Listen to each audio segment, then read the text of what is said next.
ಗಂಡ ಹೆಂಡತಿ ರಾತ್ರಿ ಹೇಗೆ ನಿದ್ರೆ ಮಾಡಬೇಕು? ಹಿರಿಯರು ಹೇಳಿರುವ ಗುಟ್ಟುಗಳು. ಹಾಸಿಗೆ ಎಡಬದಿಯಲ್ಲಿ ಸಹ ಸ್ವಲ್ಪ ಜಾಗ ಇರಬೇಕು. ಗೋಡೆಗೆ ಒರಗಿಸಿ ಮಂಚ ಹಾಕಬಾರದು. ಗಂಡ ಹೆಂಡತಿ ಮಲಗುವ ಮಂಚದ ಕೆಳಗೆ ಯಾವುದೇ ಕಾರಣಕ್ಕೂ ಇಸ್ತ್ರಿ ಪೆಟ್ಟಿಗೆ, ಐರನ್ ಬಾಕ್ಸ್ ಅಥವಾ ಯಾವುದೇ ಕಬ್ಬಿಣದ ವಸ್ತುಗಳು ಇಡಲೇಬಾರದು. ಹಾಸಿಗೆ ಬಲಭಾಗದಲ್ಲಿ ಪತಿ, ಎಡಭಾಗದಲ್ಲಿ ಪತ್ನಿ ಮಲಗಬೇಕು. ನಿಮಗೆ ರಾತ್ರಿ ಹಲವಾರು ಸಾರಿ ನಿದ್ರೆಯಿಂದ ಎಚ್ಚರವಾಗುತ್ತಿದ್ದರೆ ನಿದ್ರೆ ವಾತಾವರಣವನ್ನು ಅಥವಾ ಜಾಗವನ್ನು ಬದಲಾಯಿಸಿ. ವಾಸ್ತು ಪ್ರಕಾರ ವಿವಾಹಿತ ಜೋಡಿಗಳು ತಲೆಯನ್ನು ದಕ್ಷಿಣ ಅಥವಾ ಆಗ್ನೇಯ ದಿಕ್ಕಿನಲ್ಲಿ ಇಟ್ಟು ಮಲಗಬೇಕು.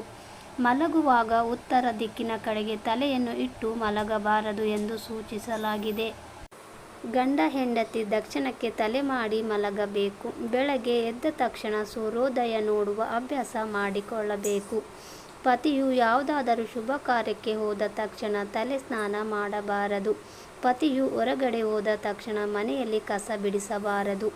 ನಿಮ್ಮ ಕೋಣೆಯಲ್ಲಿ ಕ್ರೂರ ಪ್ರಾಣಿಗಳ ಫೋಟೋವನ್ನು ಇಡಬಾರದು. ಅಕ್ವೇರಿಯಂ ಇಡಬಾರದು. 2 ಭಾಗವಾದ ಹಾಸಿಗೆ ಬಳಸಬಾರದು. ಗಂಡ ಹೆಂಡತಿ ಒಂದೇ ಹಾಸಿಗೆಯಲ್ಲಿ ಮಲಗಬೇಕು.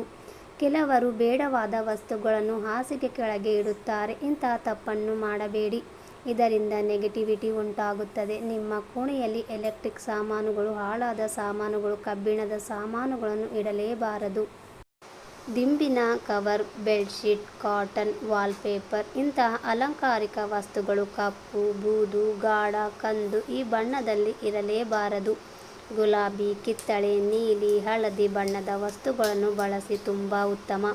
ಹಾಸಿಗೆ ಕಾಣುವಂತೆ ಕನ್ನಡಿ ಇಡಲೇಬೇಡಿ. ಆದಷ್ಟು ನಿಮ್ಮ ಕೋಣೆಯಲ್ಲಿ ಕನ್ನಡಿ ಇರುವುದನ್ನು ತಪ್ಪಿಸಿ.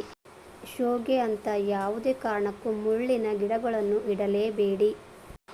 ಗಂಡ ಹೆಂಡತಿ ಮಲಗುವ ಮಂಚ ಮರದಾಗಿದ್ದರೆ ಬಹಳ ಉತ್ತಮ. ನೀವು ಮಲಗುವ ಕೋಣೆಯಲ್ಲಿ ಟಿವಿ ಇಡುವುದನ್ನು ತಪ್ಪಿಸಿ. ಹಾಗೆ ಚಾರ್ಜರ್, ಪುಸ್ತಕ, ಫೈಲ್, ಏನೇ ಕೆಲಸಕ್ಕೆ ಸಂಬಂಧಪಟ್ಟ ವಸ್ತುಗಳು ಇದ್ದರೂ ಪ್ರತ್ಯೇಕ ಜಾಗ ಮಾಡಿ ಇರಿಸಿ.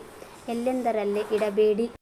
ಇನ್ನು ಕೆಲವರು ಹೊಲಿಗೆ ಮೆಷಿನ್ ಅನ್ನು ಇಟ್ಟಿರುತ್ತಾರೆ. ಆದರೆ ಇದನ್ನು ತಪ್ಪಿಸಿ. ಏಕೆಂದರೆ ಗಂಡ ಹೆಂಡತಿ ಮಲಗುವ ಕೋಣೆಯಲ್ಲಿ ಸೂಜಿ, ಕತ್ತರಿ, ಚಾಕು, ಬ್ಲೇಡ್ ಈ ರೀತಿಯಾದ ಯಾವುದೇ ಹಂತವಾದ ವಸ್ತುಗಳನ್ನು ಇಡಲೇಬಾರದು. ಇದು ನಿಷಿದ್ಧ.